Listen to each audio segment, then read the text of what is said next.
I'm Laura Munson. Welcome to my podcast, Parent Boss Leader, PBL.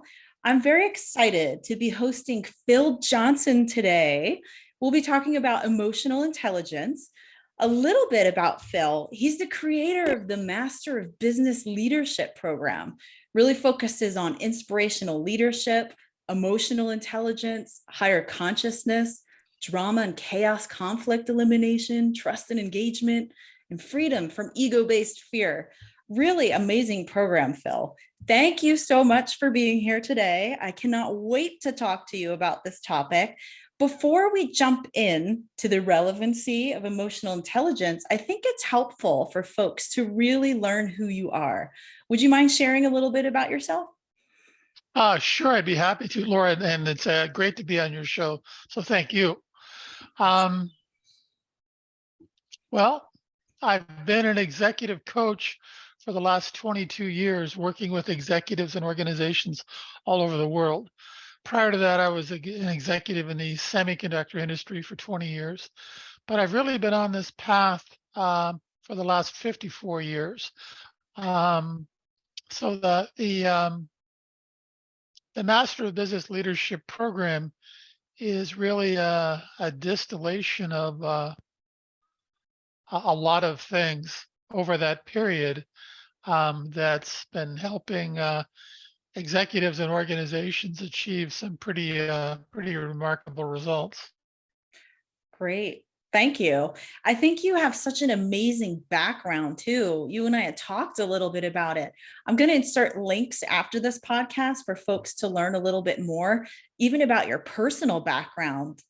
You're just an incredible human. First, you grew up in an extremely hardworking family. Your father served in World War II. Your mother passed away when you were 14. And then your father passed away right after you graduated high school within that year. And if that wasn't enough, you discovered you had dyslexia. But you didn't let that stop you. I wanted to ask you, what was it like growing up in the school system? It was a horror show. Um, Back in those days, there was no such thing as dyslexia or ADD or ADHD. So I didn't really even know. I'm going to be 69 next month, but I didn't really know until I was 35 that I had dyslexia. Um, so it was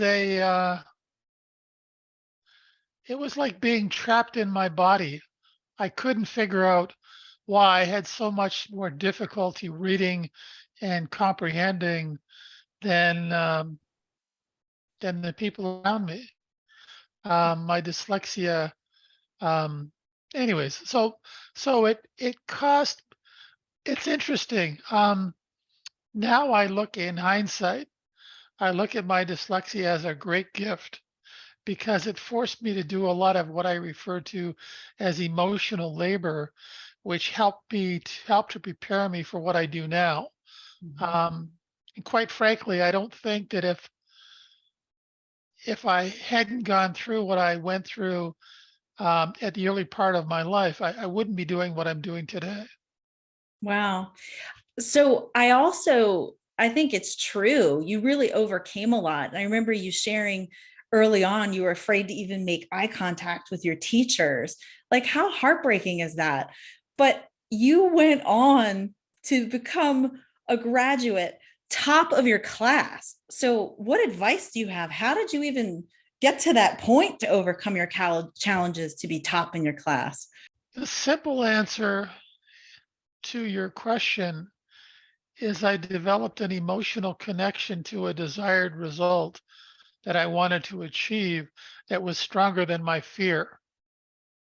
And that motivated me. It motivates me today. So it's motivated me for the last 54 years. Actually, even before that. No, about 54 years. So it motivated me to do the emotional labor that helped me to achieve the kind of results that people that go through the MBL program achieve. So really, the MBL program it's a 16-week program, but it's really a distillation of best practices over 54 years. Wow. How incredible. I think that's extremely true. Whenever a person has an emotional attachment to something, it's so much more poignant, even if it's memories of something or a passion to get somewhere. When there's a deep emotional connection to that, I think that's so true and can't wait to Yeah, dig into this with you. yeah. Emotions. It's emotion that drives action, not intellect. Um, and by the way, all purchasing decisions are emotional decisions. So after we've made the decision emotionally, we look for features and benefits intellectually to justify the decision we've already made. Wow. I think that's incredible. I want to share with the audience a little bit more about who you are and to show your level of credibility, even getting into emotional intelligence. So, fast forwarding from your childhood and then graduating top of your class, you studied business, later electrical engineering. Within 20 years later, became a corporate executive worth $1.5 billion in revenue. That's incredible. Taking 2 to 3 flights a week, but you found that money wasn't as promising as you thought. You had connected with me on that. You also turned down 2 vice president's roles to create the Master of Business Leadership program, which is amazing. Not many people have that many opportunities lining up. So tell me, why is this so important? How were your eyes open to the importance of emotional intelligence? Great question. I think so. We're facing a tsunami of change um, with a 500 million year old brain that doesn't like change. Um, and there's a critical part of our development that's missing, and that's the development of our emotional intelligence. Our educational system and employment system have done little to develop our emotional intelligence. It's focused primarily on our ability to do intellectual labor. Um, and because of the accelerating change, some scientists estimate that in this century, we could experience the equivalent of 20,000 years worth of change or Oh, 200 centuries worth of change. that's overwhelming. Change is increasing at an exponential rate. And see what happens is there's a part of our old lizard brain um, that's been trying to keep us safe by making sure we never leave the safety of our comfort zone or our cave. And if we do, it automatically secretes a hormone into our bloodstream called cortisol. And that causes the executive center of our brain, our prefrontal cortex, to shut off, and we often say and do things we later regret. But we're when that happens, we're in the grip of what psychologists refer to as an amygdala hijack. Some Mhm. people lash out, some people run away, some people freeze like a deer in the headlights. When that happens in conflict situations, uh, sometimes people die.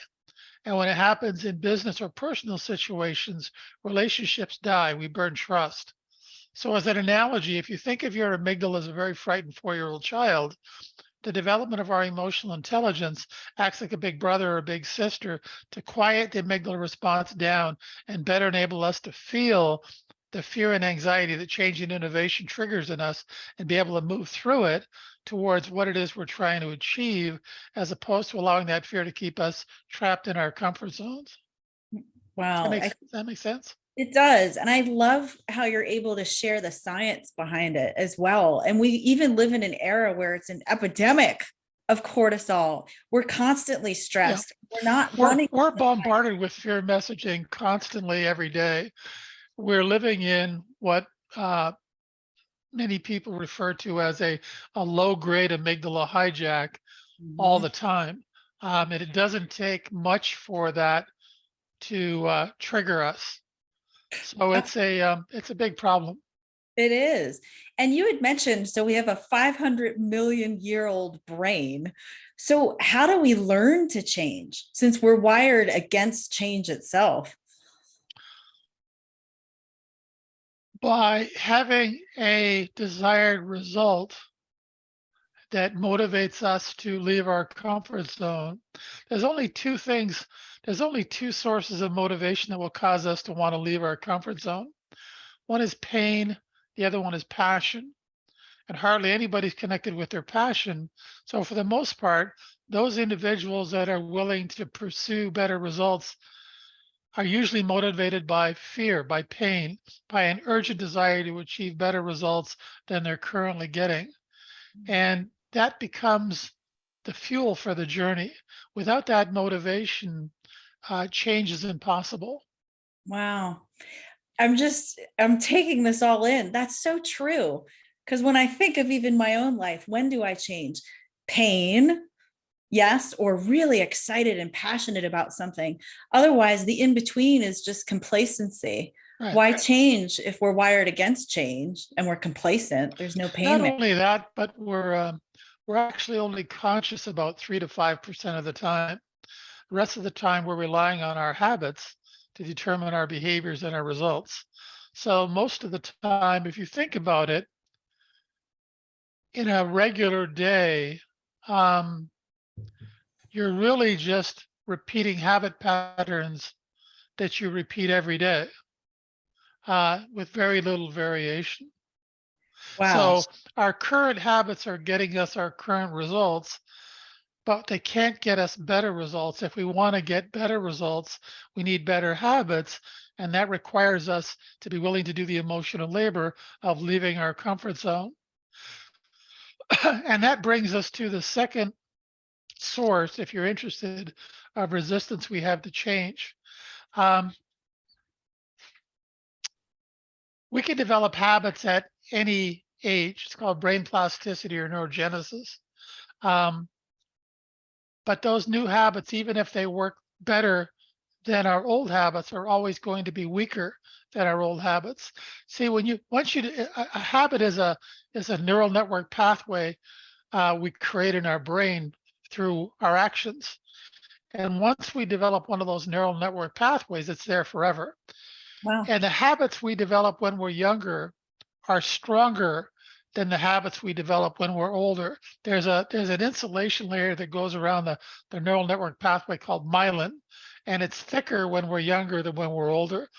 So even though we can develop new habits, better habits at any age, there's going to be an ongoing battle internally within us for Mm-hmm. dominance, Mm-hmm. which requires need for practice, and so we can strengthen the new habits so they hopefully in time will become our default behavior. The third source of resistance we have to change is sociological, meaning the people around us don't want us to change, because if we change and start to get better results, maybe they're going to have to change, and that scares the hell out of them.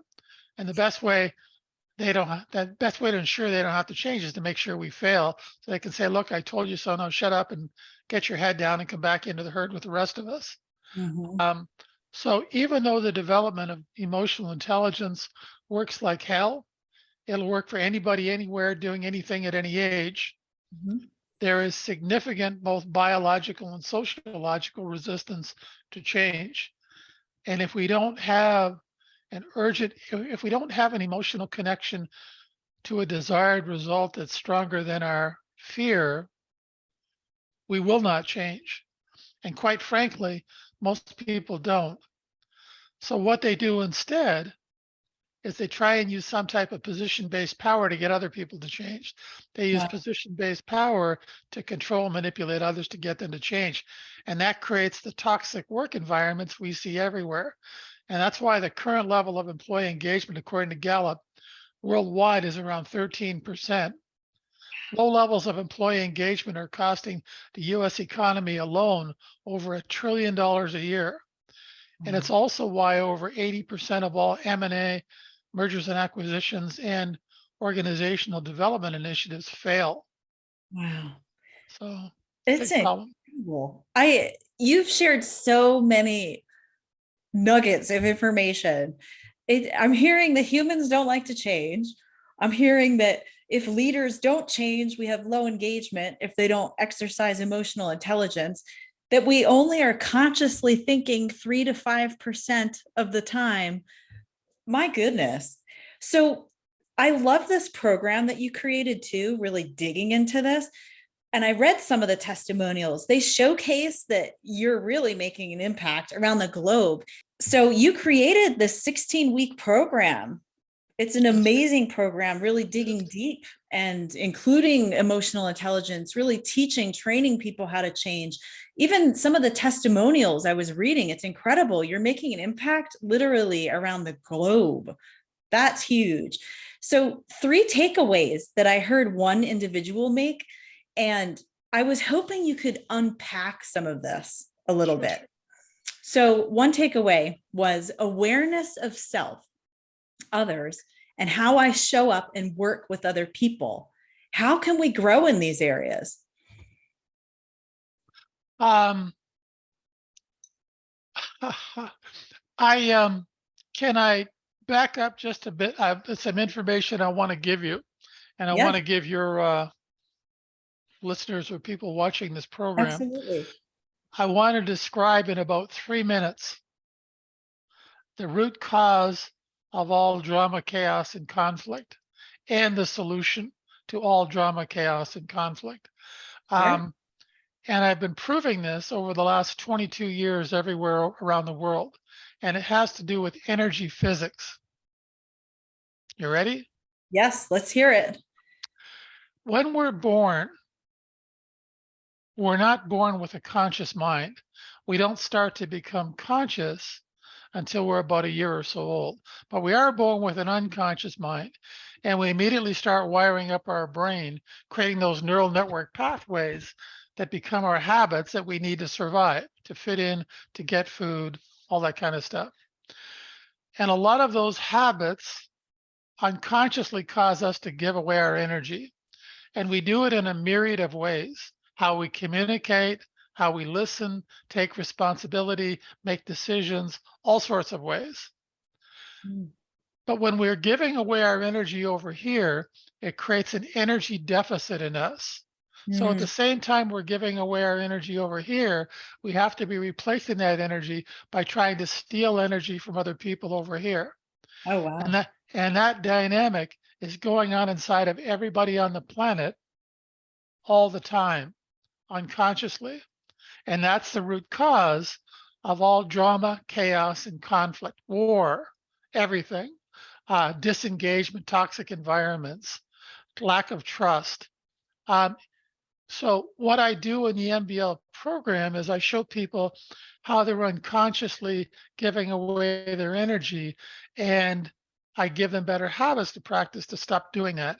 And when they stop giving away their energy, their need to steal the energy of other people goes away because they don't need it. And it's in that process that they become more inspirational leaders, they develop their emotional intelligence, they become more conscious of what's going on in them and around them. They're able to generate trust and engagement. They become freer from their ego-based fear, and that leads to career, personal, and corporate success. Um, so that's what it does, and that's I've been working with executive and organizations all over the world, teaching them and coaching them through these habits, and the results are simply remarkable. Yeah.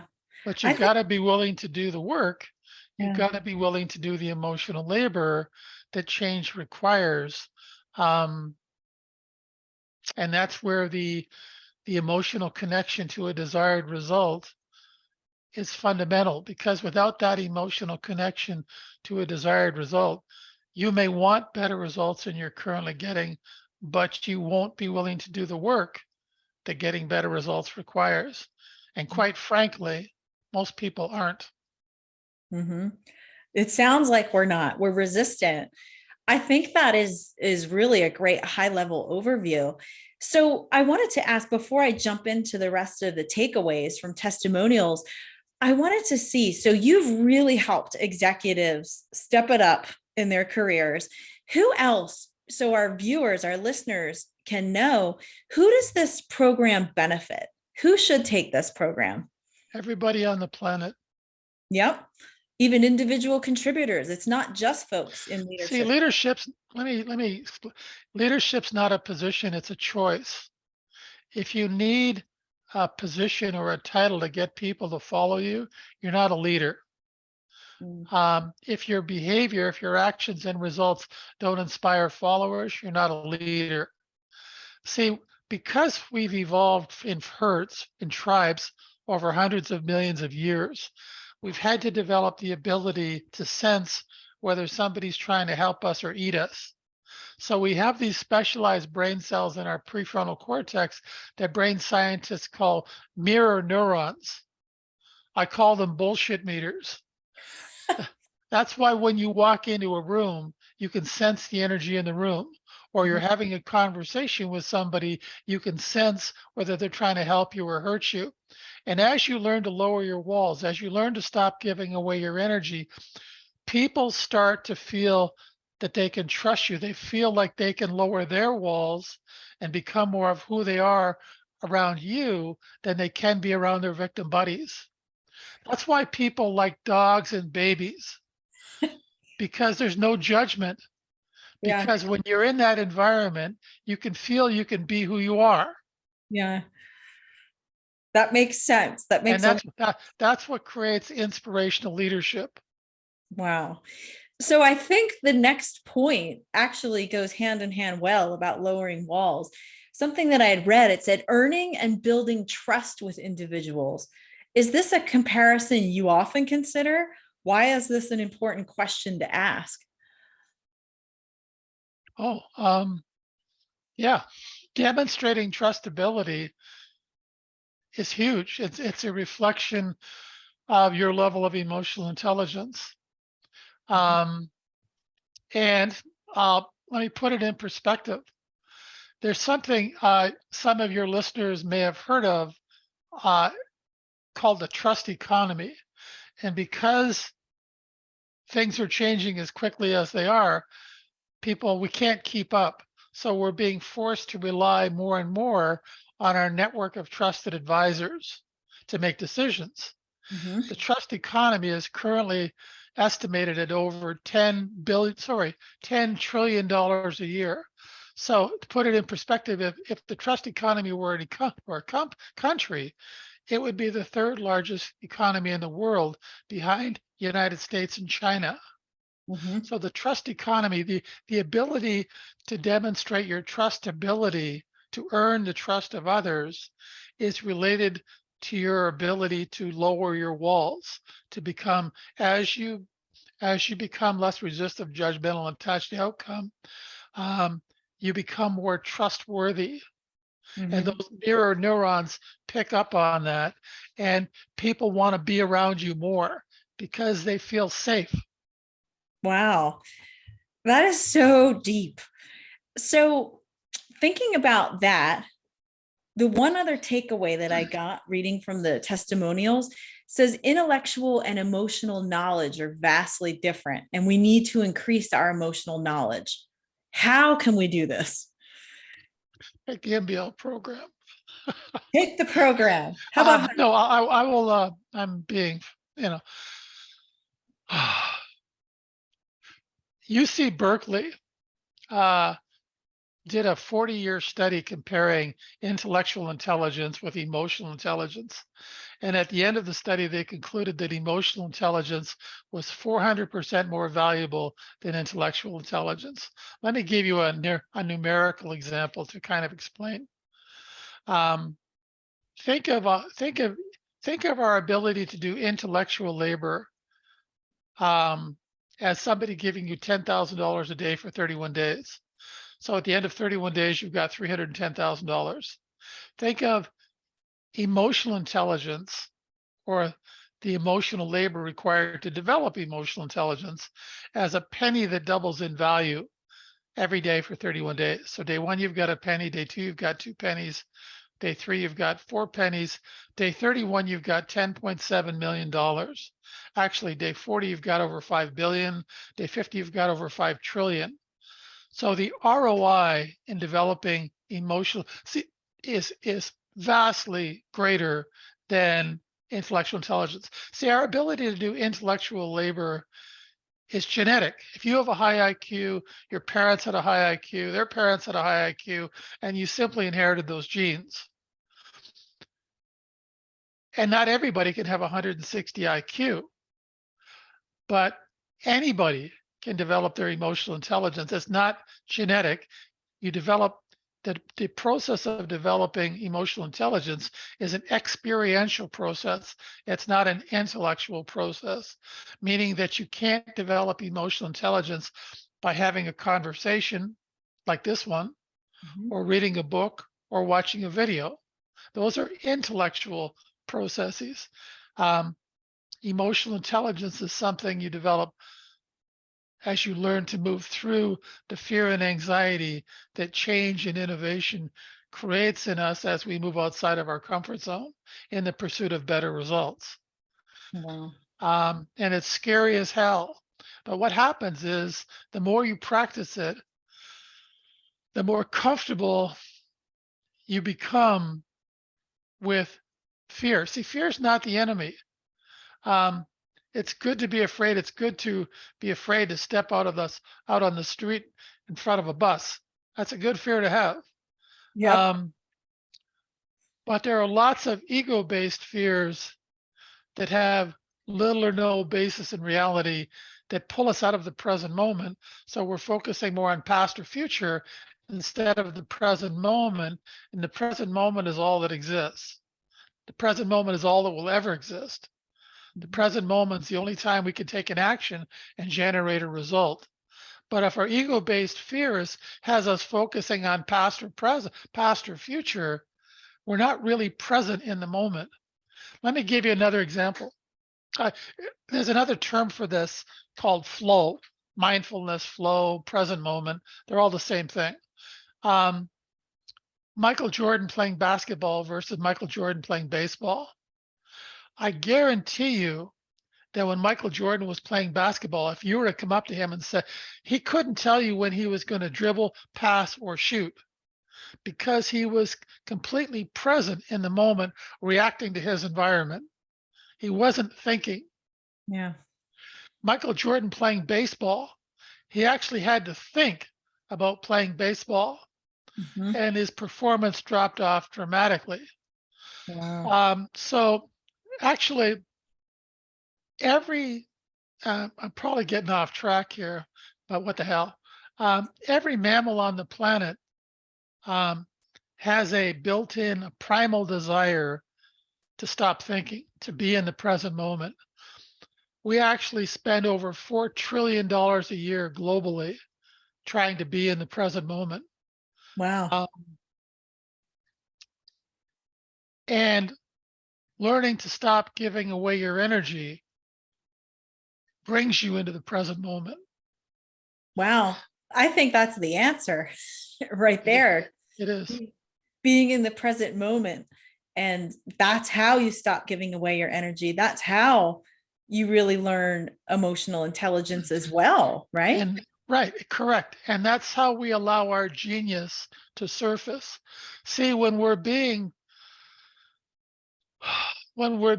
blinded by our ego-based fear, we're not present, and we're not able to look at our challenges as opportunities. So I wanted to transition a little bit, wrapping up. It has been such an amazing conversation with you. You're a wealth of knowledge. So interesting.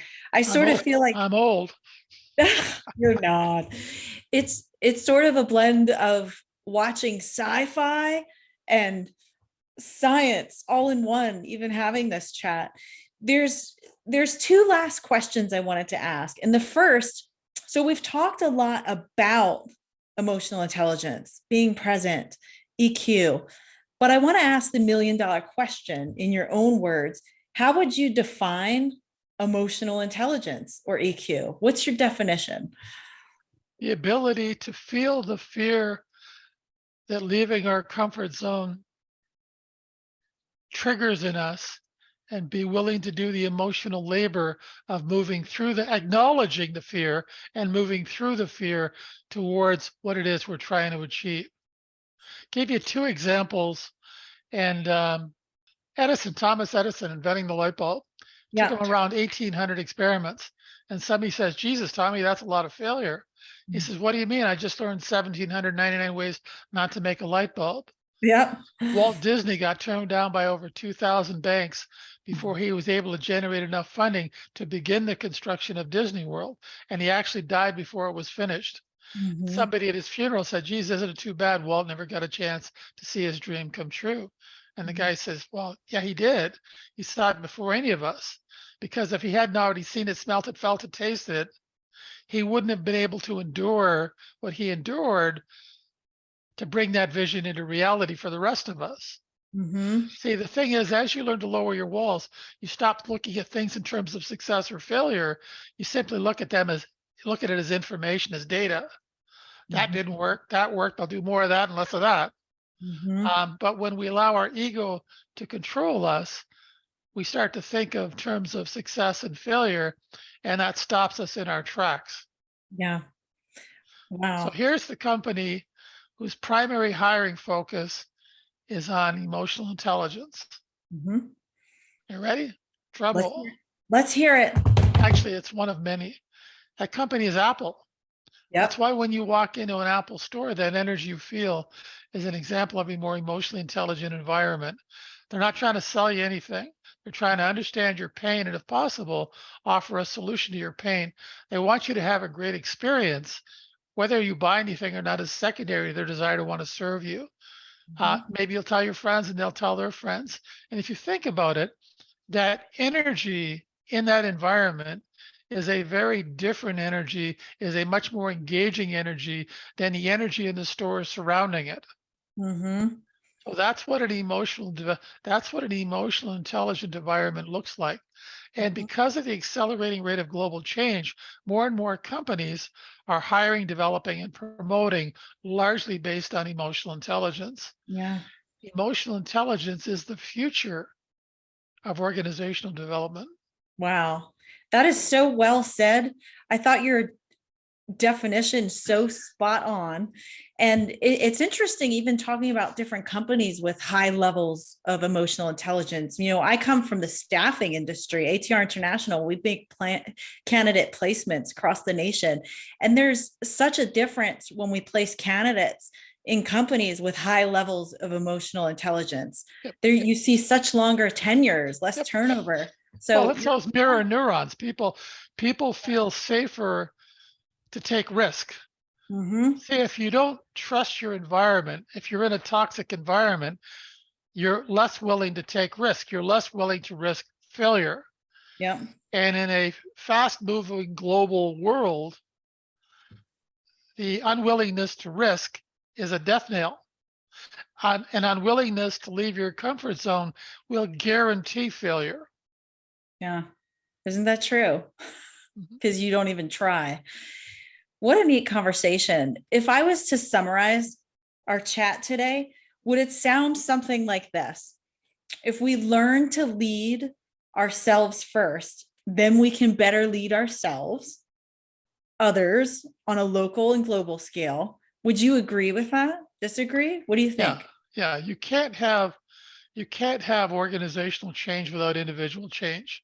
Individual change has to occur before organizational or cultural change. That's true. We have to start with ourselves. Yep. Yeah. And even leadership within companies, it is top down. So it's huge for leaders to have high So when emotional. you think about it, if the leadership is top down, Yeah. it's really manipulative, Yeah. and that's what creates the toxic environments Mhm. that create the low levels of engagement and results that really aren't very good. So let's hear leadership being top down creates a toxic environment. How should leadership be? Leadership is not a position, it's a choice. Mhm. Every person in the organization needs to become a leader. Mhm. Whether you're folding boxes in the warehouse or you're signing checks in the C suite, you just have a different job. Yeah. And when you give away your energy to people in positions of power, Mhm. you're contributing to that toxic environment. Hmm. Very interesting. People, the environment is often set up so that people start giving away their energy when they walk through the front door. Hmm. And as a matter of fact, have you ever heard the term the Sunday night blues? I've heard of it. That's what happens when people, as this is a general kind of a statement, but when people go home on Friday nights, they're typically going home into a more loving environment and their walls start to come down. They become less resistive, less judgmental, less attached to outcome. Hmm. Sunday afternoon, their walls start to go back up again as they begin to suit up for going back into that toxic environment. They become more resistive, more judgmental, more Yeah. attached to outcome, and that's referred to as the Sunday night blues. Hmm. Yes. It's a sad feeling to have. I know so many friends and family who experience that. And I almost feel guilty. Sunday night, I have no issues. I love coming where I go. Yeah. So I think that in order not to be experiencing that, that kind of leads to or nods to you talking about them not being a part of organizations with high emotional intelligence. Would you agree or It, disagree? no, it's see, as you develop your emotional intelligence, it doesn't matter where you are. It Mm-hmm. doesn't matter who you're around because you're not going to give them your energy. So you become part of the solution for the organization. Mm-hmm. So the real key is um, to learn, to learn to stop giving away your energy Okay. and how you communicate, listen, take responsibility, make decisions, all sorts of ways. You need to learn to stop contributing to the toxicity. And then actually, it doesn't matter who you're around, but who you're around begins to change because people that are more emotionally intelligent gravitate towards you. And the more toxic individuals that are unwilling to change move away. That is very true. It is very true. And you really make me think. I know you're going to have our audience thinking as well. Gosh, Phil, it was such a treat having you today. I can't wait to learn more from you. And I know I'm going to share, even with our audience, links to different alumni videos. I'm going to share about your calendar. If anyone wants to connect with you, folks can connect with you on LinkedIn. You really have a wealth of knowledge and you have such a kind way of delivering it as well. So thank you for joining today. Thought this was very valuable conversation and look forward to continuing with you. Thanks, Laura. I appreciate the work you're doing. Great. Thanks, Phil.